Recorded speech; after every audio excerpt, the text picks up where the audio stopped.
here at the Medina County Collectors Fair, the first ever here in Medina, Ohio, and we are extraordinarily pleased to welcome actor, gamer, host Vanessa Marshall. Hi there. Vanessa, thank you so much for joining us here. Thank you for having me. What we wanted to do was open some Star Wars cards. Have you ever opened these cards? Never. I've never touched a box in my life.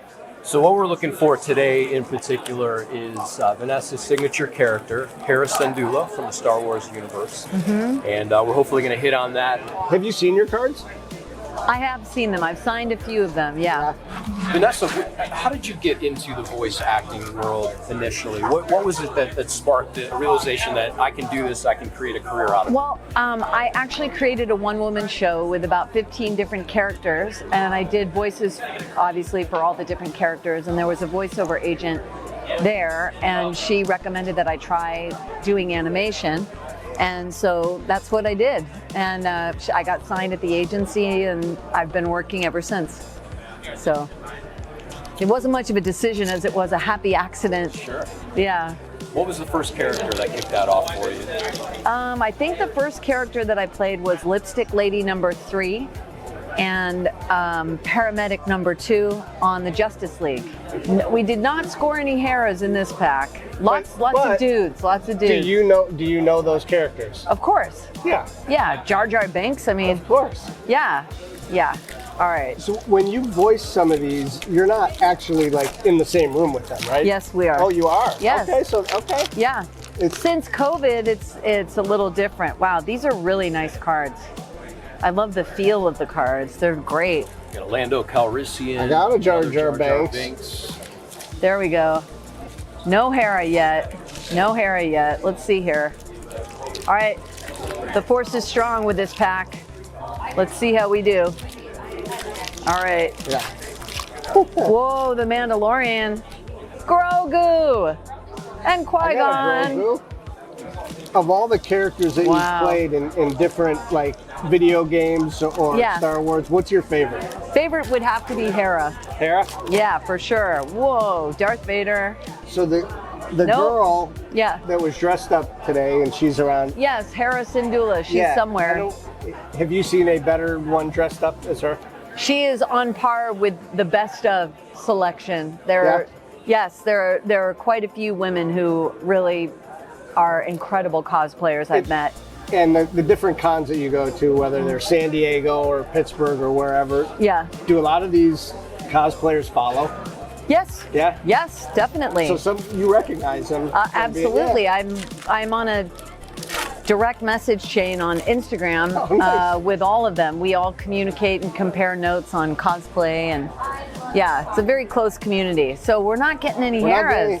I'm not familiar with this. Who's that character?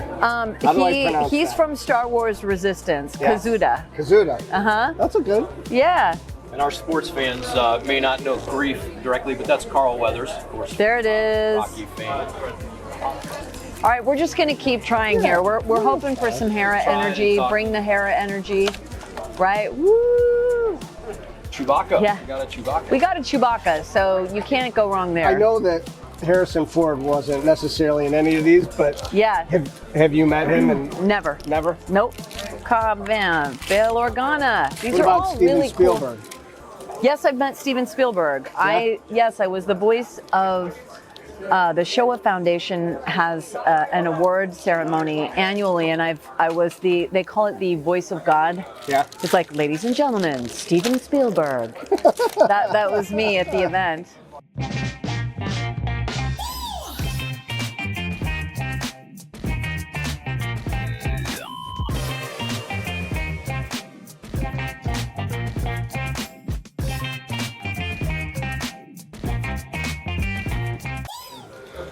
You have an incredibly impressive resume on voice acting, television credits, movie credits. We saw there's Simpsons credits. You've got Wonder Woman here, Guardians of the Galaxy. Yes. Some of the TV appearances. I believe I saw Law and Order. Yes, Law and Order. Is there a different approach when you're in the studio voicing an actor versus some of the live action in person? Well, there's a lot that's different about it. I mean, The preparation. The preparation's the same. Okay. Yeah, preparation's the same, but I think being on camera, there are so many elements. You have to wait in your dressing room for an hour for the gaffer to get the lighting or the thing. In voiceover, you just walk in and you do the job. And I mean, obviously you have to test the mic levels and stuff like that. But for the most part, you know, you're there on the spot working, whereas the process is quite different. And it's fun to create a soundscape as opposed to, some people feel limited by only being able to use their voice as opposed to they can't, you know, wink or sigh, but you can influence a listener in mysterious ways that I find more fun to experiment with. Oh my gosh. Mega madness. So I love it. both our fathers were in radio, so Okay. they would tell stories. My dad did play-by-play in college. His dad No did way. play-by-play. It's kind of like a similar thing where Yeah. you have to tell a story with your voice. Yes. And Yes. right. That's I prefer it. I mean, Yeah. like I have a home studio and I do my auditions. Yeah. And I love creating soundscapes that are meant to Yeah. provoke the imagination. And it's kind of fun to feel almost like a producer and a director and an actor all in one. Some people would rather just act and not get into all those other areas, but I enjoy it. There was a Zeb, we got a Zeb. We got a Zeb. Got a And that'd Zeb. Zeb is in the building. We also know that I got a Hera! I got a Hera! I got a Hera! Oh my gosh, okay, wait, we hold on. got a haircut. We got a Hera! We got a Hera! That's cool. Oh my gosh. So I had a feeling it was coming. that Right. was the first time you ever hit your own card out of a pack. That's right. Never ever have I ever. All right, I don't so know what color. I have an incredible fine tip gold pen that I think Okay, would look fine. really cool. That would be awesome. Yeah? On the front, yeah? Or do you want it back here? No, on the front. On the front. Let's do Yeah. it. While she's signing that, we talked about the incredible resume. Just looking at it here, you've got credits from on television. From I just saw Scrubs. And, Yes, I was Becky, the nurse. You've done voice for ESPN, so that's the sports world that we, Yes, we the live sports in. world. For the Special Olympics, I did the intros and outros, but also for the X Games, both the Winter X Games Okay. and the regular good old X Games. And for that one, they wanted a nondescript European accent. I'm still opening these. Is that okay? Yes, Okay. we're gonna open them all. Yeah, I ended up booking a lot of voiceover work, and so I was so busy doing my voiceover stuff that I stopped pursuing the on-camera, Yeah.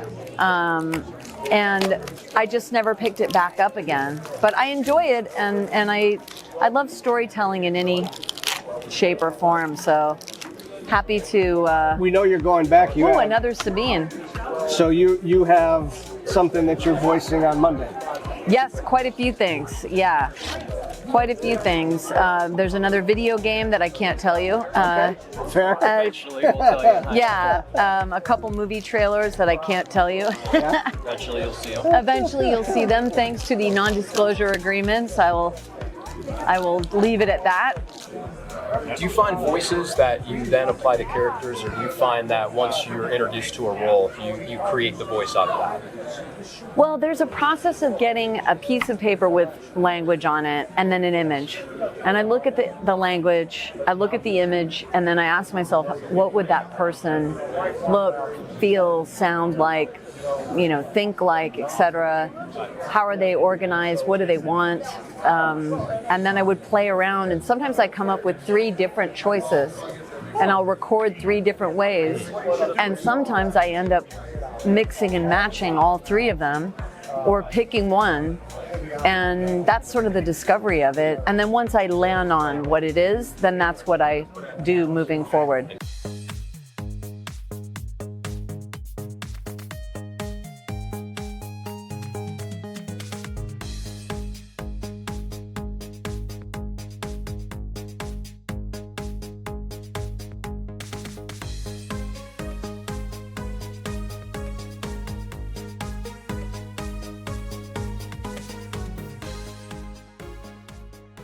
Yeah, the thing is, living on the West Coast, I got another Hera!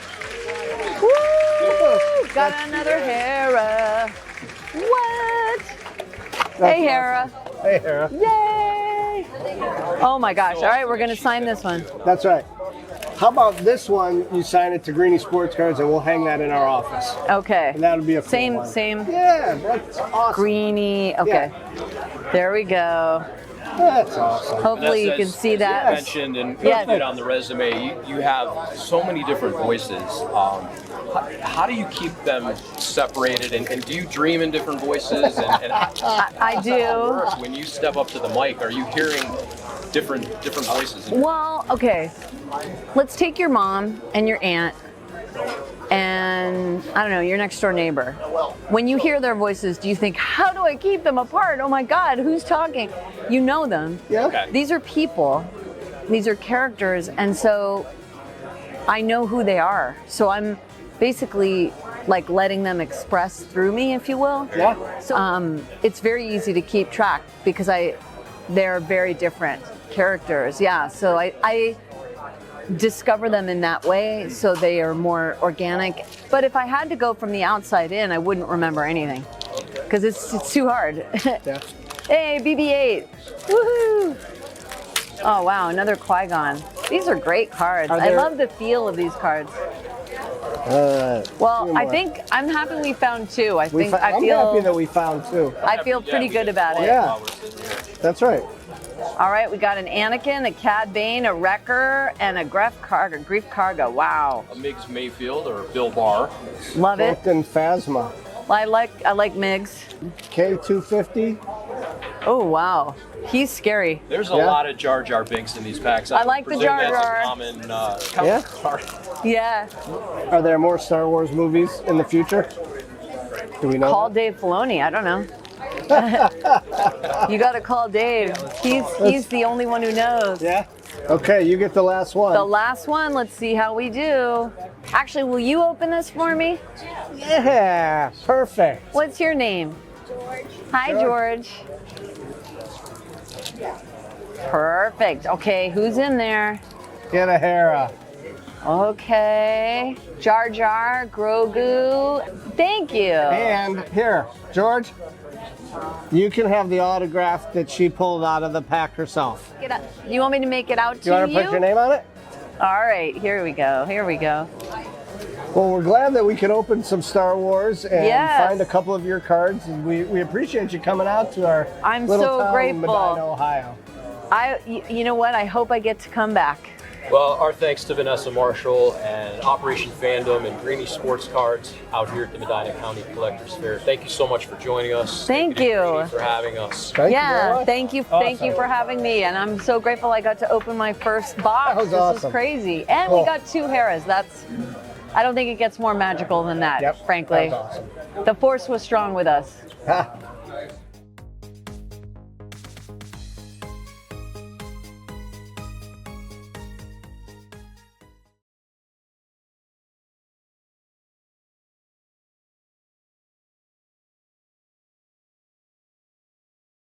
We got a bunch of Kent State Golden Flashes here, and I appreciate your time, all three of you, for coming on today.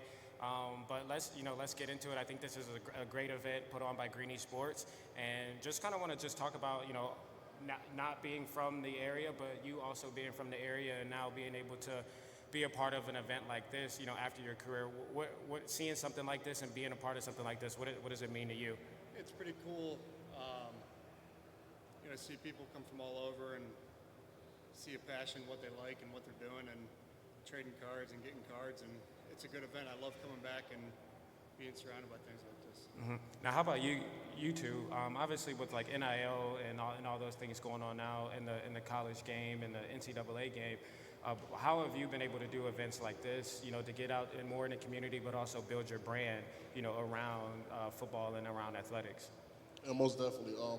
I think it's special because now we get to be able to be more involved in the community and do different things, and it allows us to be able to expand our horizons and different things to be able to give back to the community and be able to sign cards for other people in the community and fans and stuff like that. So I think it's huge because we get to be more active outside of just being football players and being student athletes. To piggyback off that, I think it's a great thing, so the fans can get to know more of who we are behind the scenes of our sports and things like that. And I also think it's just a great thing to just like be able to give back to the community as well. And then even, now being, two current college players, you're a fifth year and you're a redshirt sophomore. So you've both been in college for a little bit, and so you've experienced NIL. You've also experienced, life without NIL. Just, talk about the trajectory of to being able to sign cards now and be at an event like this, but then be able to profit off of it as well. Yeah, it's been a huge change, honestly, but I think it's great. I think it's really good to be able to like do things like this. I think athletes have earned it, honestly. So I think it's been a huge thing, a huge change in the trajectory. Yeah, I think it's special because it gives student athletes a little more financial freedom. It's definitely like, everybody not has the ability to go do different things, and I feel like now we have the opportunity to go, do things that we want to do outside of, sports and school. So it's huge for us, and it makes a big difference. Just our college experience, it changes it a lot. Now being able to, be outside of the game, but also play in the NFL, and I'm sure you've done the card signings where you were paid for it and things like that.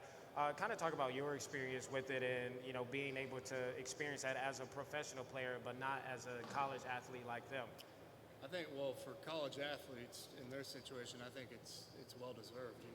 They're the ones out there putting the time in with their name on it, and beforehand they weren't able to get anything out of it. So I think what they're doing with that, it's fair game for them. And yeah, going to the NFL, it's obviously coming from Kent State, and we didn't have that situation yet. I always thought it was pretty cool having your own cards out there and doing signings and being invited to events, and it's good for publicity. It's good for the team. It's good for the marketing, and just so they can see you outside the pads. Mm-hmm. And now you also being from Kent State and playing in the NFL, getting drafted third round, playing 10 years. I definitely want to speak on that because obviously he's a fifth year, so his time may be coming. His time could be next year, And so I kind of want to talk about coming from Kent State and then having that opportunity to get drafted pretty high, but also play that long. What did it take, coming from Kent State? No silver spoon, that's for sure. Coming from the MAC, it's always a challenge. They're fighting against you from the beginning, but at the end of the day, it doesn't matter where you are, as long as you're a good athlete and you can compete with the best people, they'll find you. And you got to put in the more work. You got to, because nothing, we don't get the notice that these other schools do. So you got to always put that extra work in, and if that means you can't go out, you got to put in more time in the film room or in the weight room and actually concentrate on what you're eating. It's hard because the guidance isn't there like these other big programs, but if you, with everything out there in the social media world and what it takes to get to the next level, I mean, everything's out there written on the table. You just got to follow these things, and I'm telling you, it'll happen. Mm-hmm. Now, you two are at Kent State right now and going through the process right now. So talk about just, some of them action and all those different things, and then being able to, play. I saw you had a forced fumble against UCF and play, some of those, I guess, Power 5 or, bigger schools. Talk about just those experiences and then like what it means, for, I guess, your career and then also just your confidence looking ahead, maybe at the NFL. Yeah, most definitely. I know a lot of people may say, playing in a MAC, you might not be playing against the best competition. So, even given those games to show that, hey, we can go out there and play against these people and do well and perform and succeed in these certain games, that it definitely puts it on the map like, hey, we're just not below the level of, the Power 5 schools. We're athletes too. We're Division I. We're scholarship athletes, so we can do it too. So that's what I think is special about those big games. And it just, it helps our film, especially when, NFL comes looking for certain players. Like, hey, he's played against this game. Like 2 years ago, we played against Georgia. We balled out that game. Even though we didn't win, we played really hard, we balled out. And it just shows that, yeah, because we're a MAC school or we're a smaller school, that doesn't mean that we can't go out there and play hard and compete with those guys. I think it's really special to play those type of games because it gives us the opportunity to take advantage of the opportunity to be able to play in the bright lights, play with that many fans watching, showcase our abilities to also compete with them as well. So I think it's a really big thing that we don't take for granted at all. We know that we worked hard to get here just like they did. So I feel like it's a great thing that we can get to go out there and play those teams. Mm-hmm. And I also saw that you were the leading receiver for the team this year. But obviously, I think Kent State one of the best office, or in the previous years, like one of the best offices in the country, not just the MAC, but in the country. And then OC going to Colorado and kind of seeing the success that he had early on there. Kind of just talk about the transfer portal a little bit, to where Kent might have lost some guys, but then obviously the guys that stayed are the ones that are committed to the team and committed to the process. Kind of just talk about being able to go through the transfer portal and fight through the transfer portal, and then be able to stay committed to the group of guys that did stay. Yeah, how we go about that is the guys that stayed or the guys that's here, and that's what we got to work with. We don't really look too far as to who leaves, who doesn't. It's next guy up mentality. So we know everyone has the same capability. There's no big difference in talent. So we know that it's next guy up. So when let's say someone left, what we do in our position groups, we all learn the same things. We all learn the same techniques. So we should be able to just step up and do our work the same way.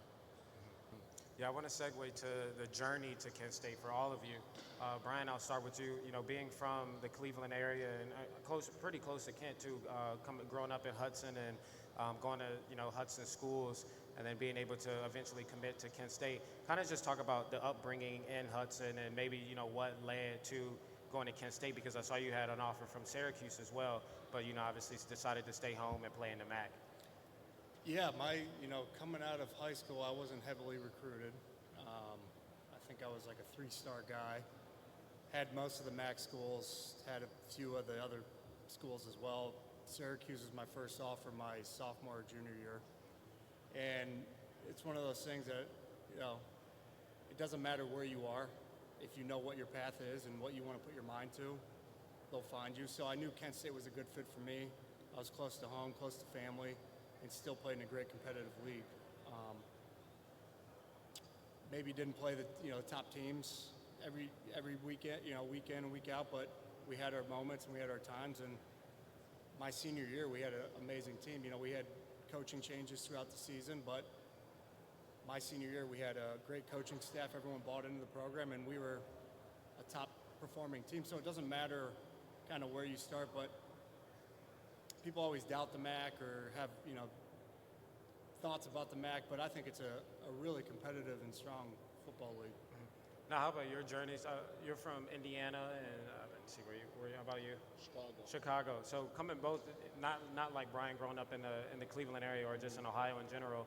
How did you, what brought you to Kent State, and then what brought you to Kent State as well? Yeah, most definitely. I'm from Chicago, like we said.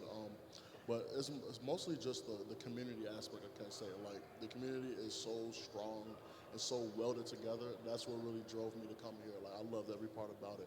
And yeah, the coaching staff that recruited me is not here now, but to me, it's still that same mindset in the community's aspect of it. The team is still the same. Like, we're so closely bonded. We're so close as a team that it just brings people here. Even though Kent is not the most, eye-opening place, or people aren't driven by the weather. Like, it's hard-nosed. It's a hard-nosed place. Nothing is given to you.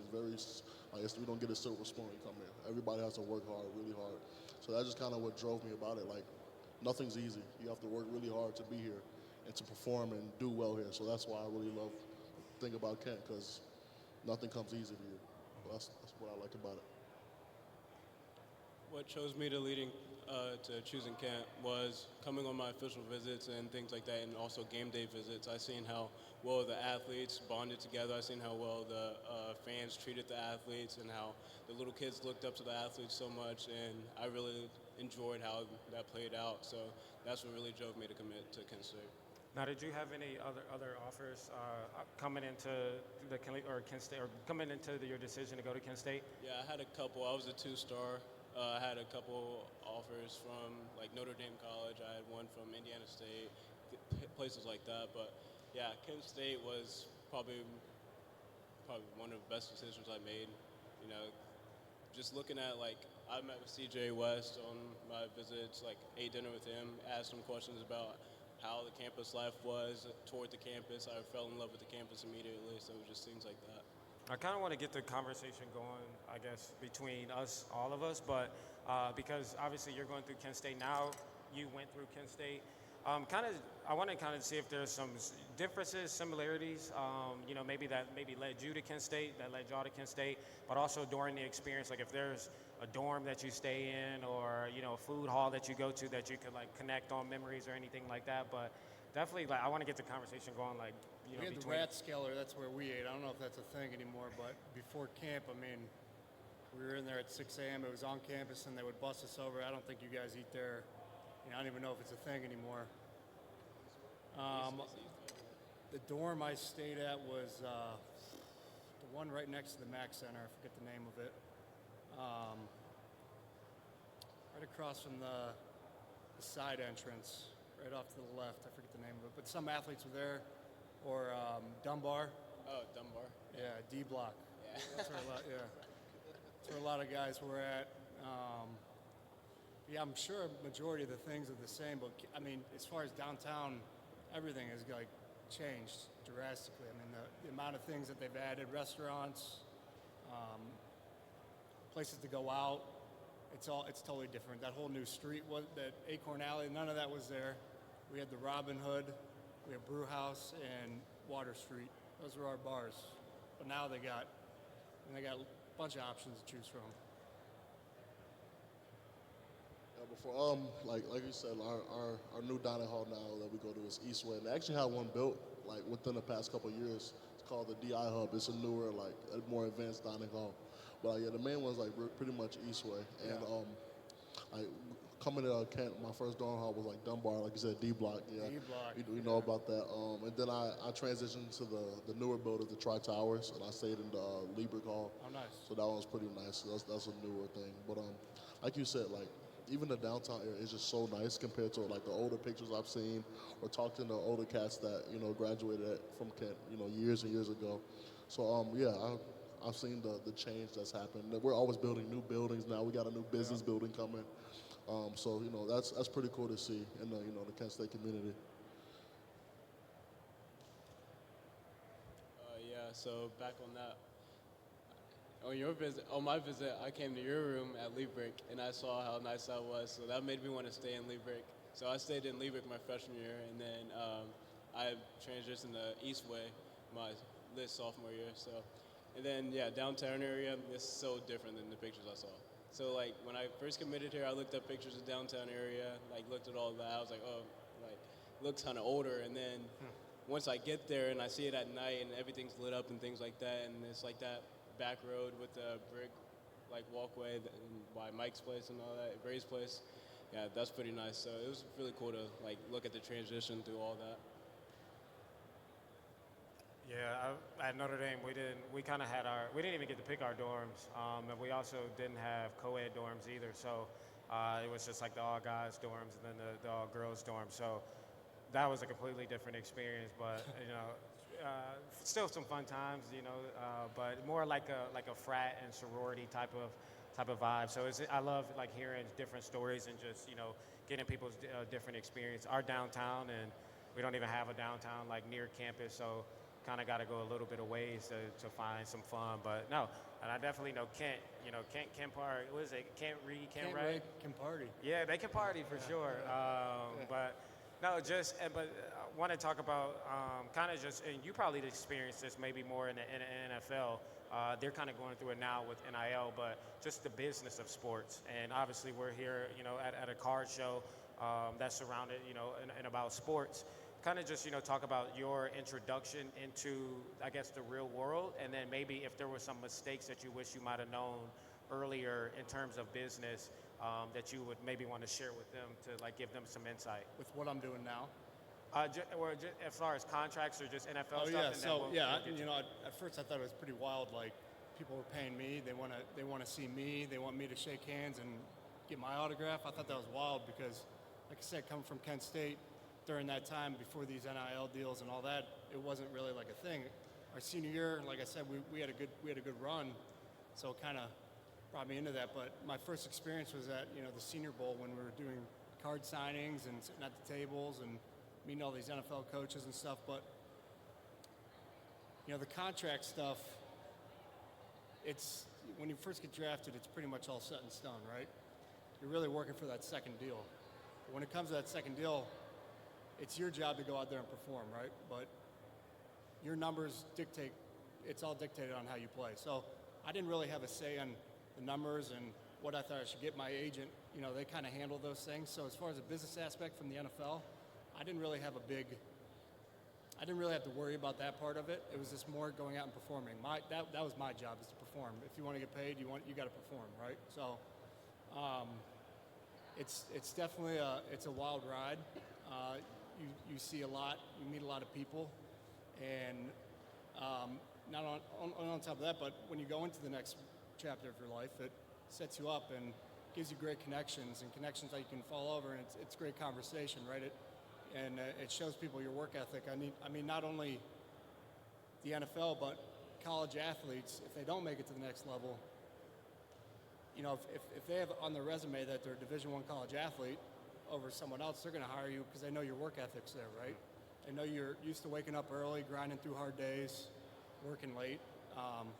So business is always kind of in hand with playing sports. Mm-hmm. And I think that's a huge point, because a lot of focus might not be on, you know, life after football or the next chapter. But I do want to get into, you know, what you're doing now after football, after 10 years too, because obviously that's a long time of, from the time you were a kid to, you know, 10 years in the NFL, you played the game, you know, the majority of your life. But now heading into a new chapter, Fair Painters and, you know, some other things, kind of just, you know, talk about that transition and maybe how that passion came about. Yeah, it was tough at first, you know, because you go from such a regimen and a schedule. You know, I was up at 4:30 and I was home by 8:30 every night, you know. Never saw my family, never saw my kids. I mean, when I retired, it was like first year of my son's life while I was playing, like, didn't really know him, you know. He never wanted me, he was always wanting mom, right? But so when I retired, it was kind of nice to be able to take a step back and hang out with my kids and be around my family. We put our roots down in Aurora, and for about 4 to 5 months, I was kind of hanging out, just working out, trying to lose the weight, you know, get that off me, and then figure out what I want to do with the next chapter of my life. I don't want to just sit around, right? So I wanted to show my family and my kids that I was, you know, still had a motive to do something each day. So in the process of building my house, I actually met this guy who was doing our designer actually got us in touch, and he made some bunk beds for us in our house, and I hit it off with this guy, and we kind of kept in touch. He's my age. He's a young, hungry guy like me, and he started a woodworking company. And I hit him up one day. I'm like, dude, we should start a company. We should do something, because I know what type of drive you got. I know what I've been doing. And we went through the whole branding process, met with companies to kind of figure out our path and what kind of company we wanted to go to. And I was always drawn to epoxy flooring, right, for garages and warehouses. I always thought that was a cool process, you know. My whole family's been in manual labor, and I kind of like that background, so I wanted to do something with my hands. And we landed on epoxy flooring, and I mean, it took off, man. I mean, in the first year or so, we killed it. Our numbers were off the charts, and made great connections with these big companies. We did a lot of residential, but a lot of commercial jobs too. And from there, we had these other partners that I also do work with on the side, but they are house flippers, and they buy $1 million plus homes. And they were sitting down with us in the winter and said, you know, one thing that we're lacking is having sufficient and good painters, and that's about 20 to 30% of their budget when they're doing these house flips. And I'm like, well, this kind of goes hand in hand with what we're doing, so we expanded. So we were originally First and Floors was the name of our company. It was to play on football for flooring, and then we got into Fair Painters, and we've expanded. We have about 20 employees now, and it's fun. It wakes me up every day. I have a purpose. You know, I have an office I get to go into. Never thought I'd have an office, and I got one. And you know, I treat our guys. No one's on a pedestal. We're all in there doing what we got to do to make the day go. And it's a team. You know, I'm bringing the team aspect. One of our main head guys who runs our paint division was in the Navy for 9 years, and then there was CJ, who has been in business for a long time. And you know, with us three, we're just trying to create a powerhouse of young guys who are just go-getters. We're trying to set these people up, and for painters and floors and, you know, these manual labor jobs, there's not much of a schedule, right? They don't really have like a regimen, so we're trying to create something different than all these other paint companies, and giving them something to look forward to, giving them incentives and motives, and, you know, pretty much trying to guide them into being like good young men, you know. Mm-hmm. So super happy with where I'm at and excited, and it's just the beginning. I know you talked about the team aspect and then also the regiment, but what else, from your football background that has helped you, sustain and build this successful company so far? Just discipline, I'm not afraid to lose. I'm not afraid to take chances because that's what I did my entire life, That's how you build on things. You can't be afraid to lose. If you want to lose, this isn't for you. So I always take that very hard, and that's my strong opinion. Now, you guys are still in it. You guys are still in college playing football. But I always think like now, or I was at Notre Dame and then had the opportunity to play for the Raiders for a year. But always we were trying to go to different workshops. We were trying to figure out what we wanted to do. Like obviously if football didn't work out, kind of think about that next career path. While you're in college and you're a fifth year, but you're a little younger, have you both been able to just express yourself or go out and find there's different passions that you are passionate about? Yeah, we've been with our majors, I'm a sports admin major, so what I want to do with that, I probably want to go into if sports don't work out, probably some recruiting or agent types things. And I think the big thing is Kent State does a great job of preparing us boldly for life after sport regardless. So I think a big thing is just really locking in those classes.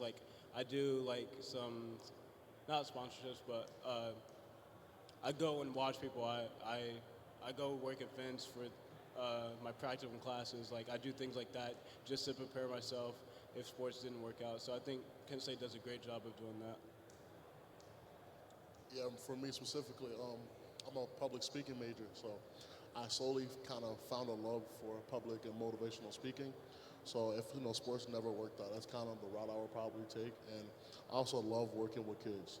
That's another driving factor I have for me because I know as I was growing up, I wish I had somebody that was like a coach, teaching me through sports constantly. So that's kind of what I also like to get into is just coach training and position training for, children who want to go to play at high school level or high schoolers that want to go play at the college level. Because I know that I know a lot of things that I wish I knew back when I was in high school. And I would like to give that to, kids who's looking for those answers and those different things. So that's probably one of the routes I would take when, if sports never worked out or after my NFL career is over, if I get that, opportunity. We got to get you up here to give some, we'll close it with a motivational speech or something like that. Yeah, most definitely. But no, I mean, I think that's definitely important, being able to hear Brian's story and being able to connect with him.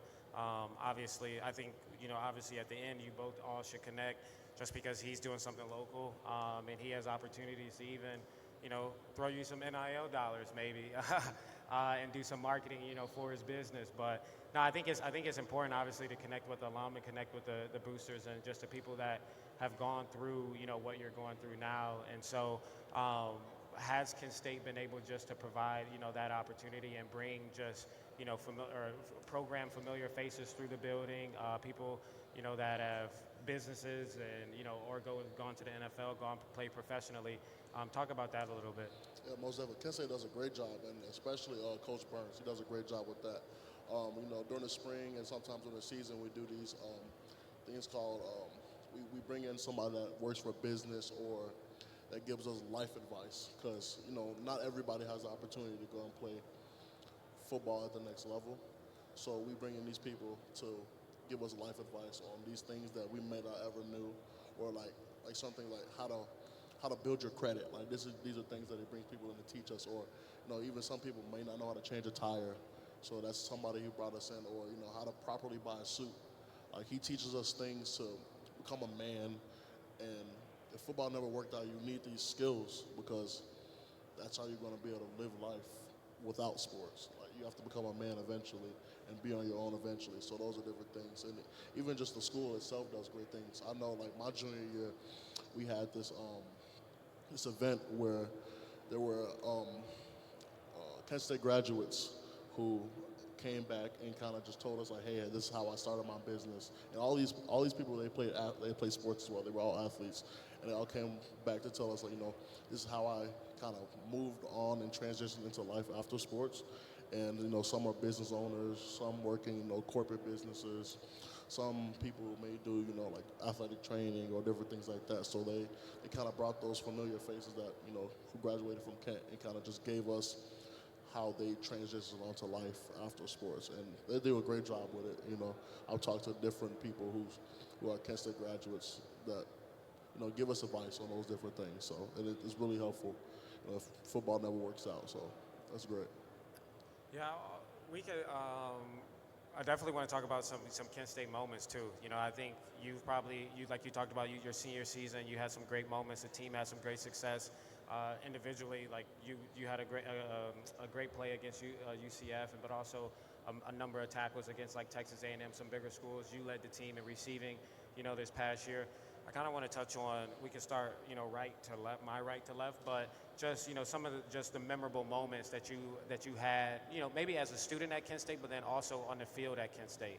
Yeah, I remember my senior year, we were about to play Rutgers, and they just came off an enormous win against Arkansas. Arkansas was ranked, I think, 8th in the country, and we went into that game. Everyone thought they were just going to beat the brakes off us. But we went into that game and beat the brakes off them. It was like 35-13, and that's kind of when we got a spark and got on the map. And I just remember that game. I mean, the stadium was silent. It was unbelievable. You know, like that was my first real experience of like seeing like, you know, we can compete. We can play with these guys. And from there, we kind of just went around. That was like one of the big things that kind of stuck with me. I just remember how silent you could hear a pin drop in that stadium, you know, as we were marching on the field. I mean, the game was way out of hand. But they walked in there. I don't know if they were prepared or not, or just, you know, kind of brushed us off. But it was a good one to be a part. Mm-hmm. How about you guys? Yeah, I got a couple special moments. One really special moment for me was the game that we had needed to win to go to our MAC championship in 2021 against Miami, Ohio. That was like movie type moment. You know what I mean? And you know, it goes into it's a super close game. It goes into overtime and we're literally battling back and forth, and it comes down literally to a 2-point conversion. And one of our DBs, you know, made a play and swatted the ball down, got a PPU, and it sent us to the MAC championship. And like just that moment and just the feeling in that exact moment, the adrenaline that was going through my body is just like something you probably won't ever receive again. You know what I'm saying? Those moments are really special, and it's just like certain things that you may not feel ever again. And that was just like a moment that I would never live down. And then another moment for me was kind of like your story about you guys playing Rutgers, but we didn't, unfortunately, we didn't win this game. But like I said, spoke earlier about is the Georgia game that we played back in 22. And this was after the year Georgia was the national champions, you know, and everybody's going in like, oh my gosh, like they're gonna get blown out, like, you know, looking at social media, like, oh, they're about to lose by 50 and those different things. And we went in with a mindset of like, we don't care. Like, we bleed blood just like you guys do. We bleed red the same color. So we just kind of went in with the mentality of we work just as hard as you guys. And the deficit was maybe like 14 points that game, like 12 points after the game. You know, we still lost. But it was just the fact that we competed with the best of the best. And kind of like you said, like the stadium was quiet as we like scored multiple times and, you know, got the game within one touchdown at a certain point. And even that game, like I had a sack. And it was just like the best feeling ever. Like I'm on the biggest stage possible, and you know I am performing, and I can do those things that some people may not think that we can do. And that was just like wonderful moments for me. My favorite, special moment was my first collegiate snap at UCF this past season.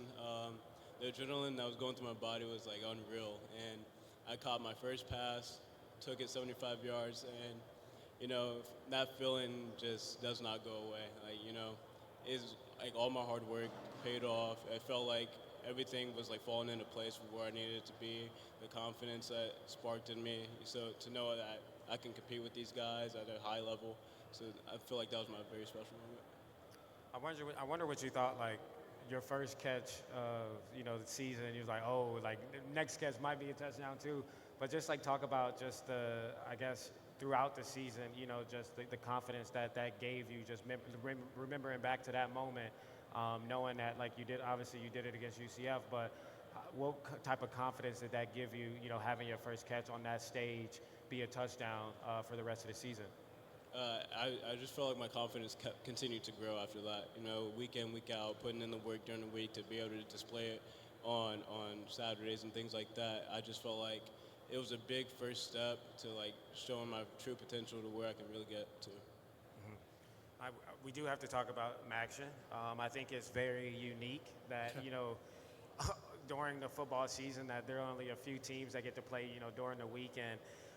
From the outside looking in, I always want, like, it's cool, first of all, just because you get to watch football. I mean, it's pretty much always competitive games. There's always something wild that happens too.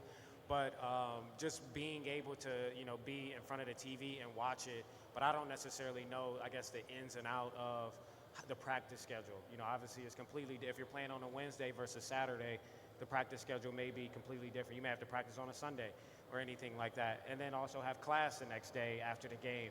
So kind of go into just the breakdown of, Maction and then what it's like, once you get to that stretch of the season. Yeah, so in that stretch of the season, we'll like go to the hotel the night before the game, things like that. Make sure like all our schoolwork done. Like our professors have our schedules already, so they'll know we'll be out of class that day. So I think that's a change for sure from the beginning of the season to the like Maction time. I think we do a good job of preparing us, like for going to sleep early, waiting all day to play the night games and things like that during the week. I think it's a great experience for sure because like millions, thousands of people tune in to TV to watch because it's the only games during the week. So I just think it's a great experience. Yeah, I think Maction is awesome, honestly, because it puts the MAC on the map. Because like during the week, nobody else is playing football but the MAC. You know what I'm saying? So it just puts us on blast, and it gives the MAC an opportunity to be watched by thousands of different people. And even with the schedule, like it's definitely different because like now we're practicing on Sunday. Like the Sunday is our Wednesday. You know what I'm saying? So it definitely changes things up.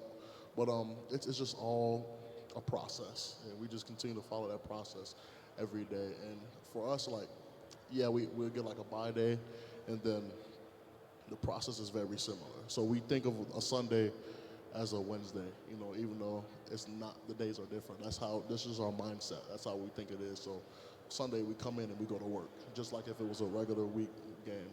And that's just kind of how we keep going about it. But yeah, I think Maction is very special because it just gives us the ability to be put on a national stage and has people comes to watch. People love watching Maction. It's always something crazy happening. The games are always really close, and it's just different. You know what I'm saying? Like I said before, like the MAC is just very hard nosed.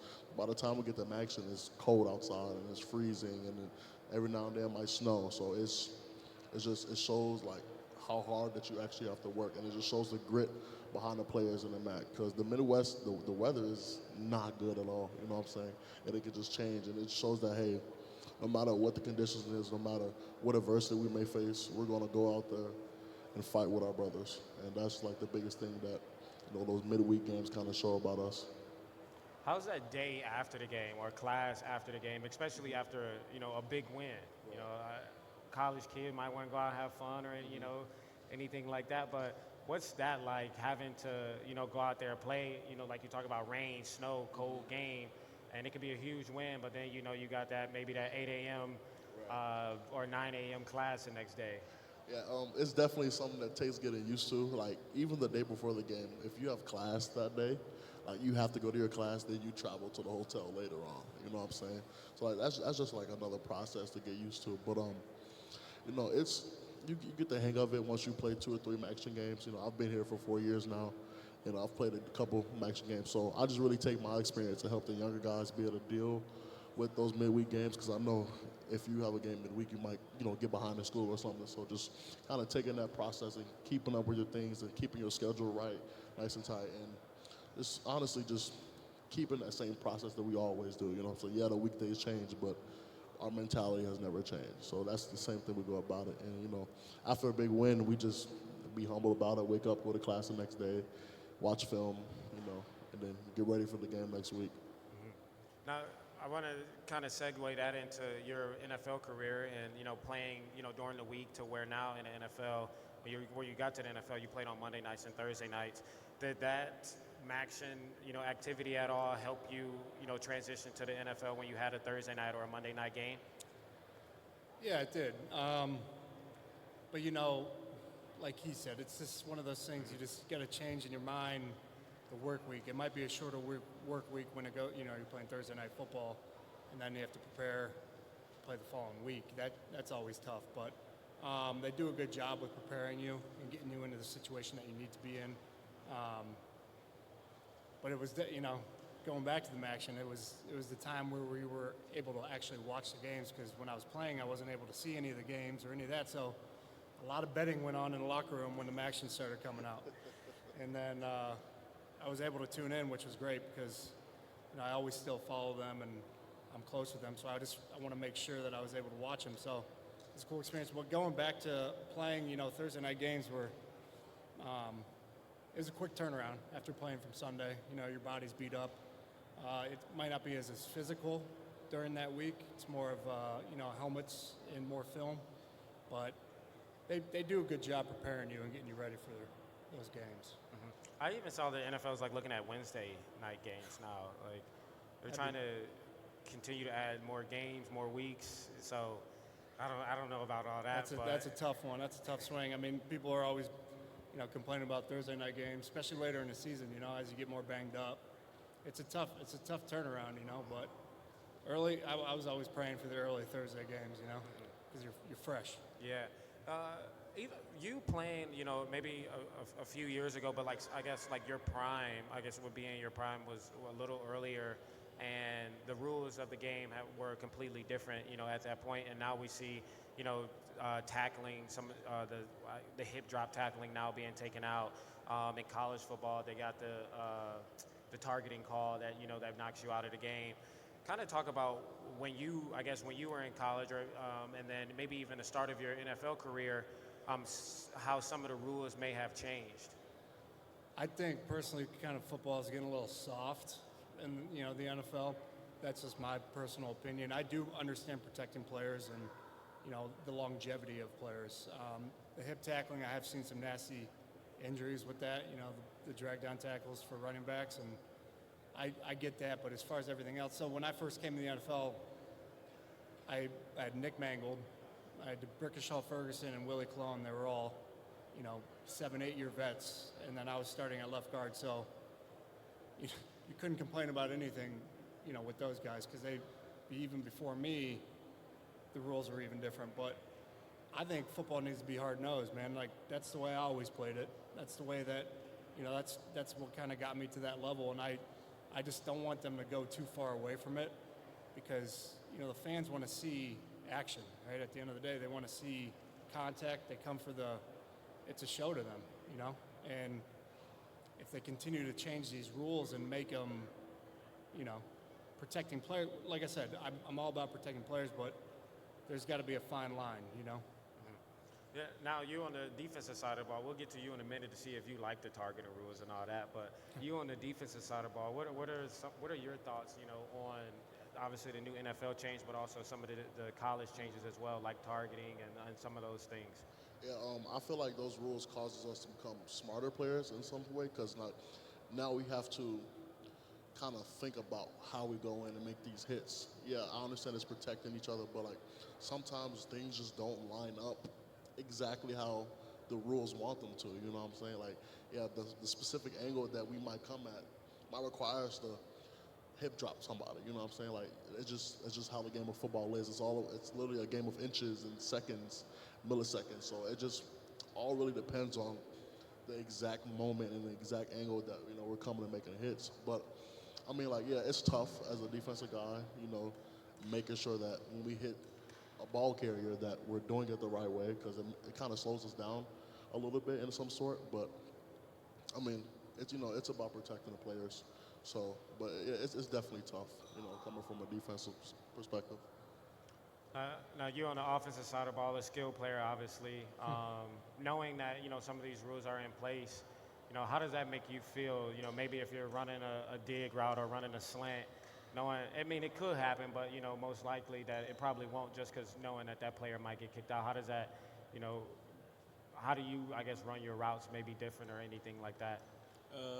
I definitely don't proceed the middle of the field with more precaution now that these rules are in place, because I know I'm most likely not going to get hit in the wrong way. So I definitely feel like it makes me feel more protected and comfortable, like as I'm running these routes and things like that. Before we head out, let's just touch on this event a little bit. Talk about how your relationship with Greenie maybe came about, and just when the opportunity came, what were some of your thoughts, and are you looking forward to doing anything like this in the future again? Yeah, so I received a text message from me and CJ to see if we want to come out here to this event. And, I think it's a great event. Sports cards, I've always dreamed of being on one. I always wanted to be a part of something like this. And it's really cool to see all these people out here coming for one common joy and things like that. So I think it's a really cool event. Yeah, for me, I think it's awesome because it gives us another chance to support people who supports us. So I think it's a great opportunity and a great thing. Like you said, it's always a kid's dream to become an athlete and get put on a sports card. Like when you're younger, you always see the LeBron cards, or if you've seen a Michael Jordan card somewhere, or your favorite football player's card. Like that was also something that was really cool, and it's like wow, I wish one day I can get on one of these cards. So it's a great opportunity, and I love supporting people who support us, and I will look forward to doing another event like this. And Brian, for you, obviously now you're doing, you're in the next chapter now, but coming back here and signing cards and being in front of sports fans, how's this moment for you? It's cool. It's cool to see everyone's passion for collecting different cards, and what goes into events like this, and it brings me back and it makes me feel good, and I'm always out here and like seeing new things. This is something new to me. I've never seen a convention set up like this, and it's pretty cool. It's cool to see everyone come out and gather and for such a good event. Mm-hmm. Well, I appreciate your time. Appreciate you all coming out here. Shout out to Kent State. Hopefully, this season goes really well, and you guys finish up spring ball good and healthy as well. But Brian, and to you, much success to your business and anything you got going forward. So again, appreciate all three of your time today.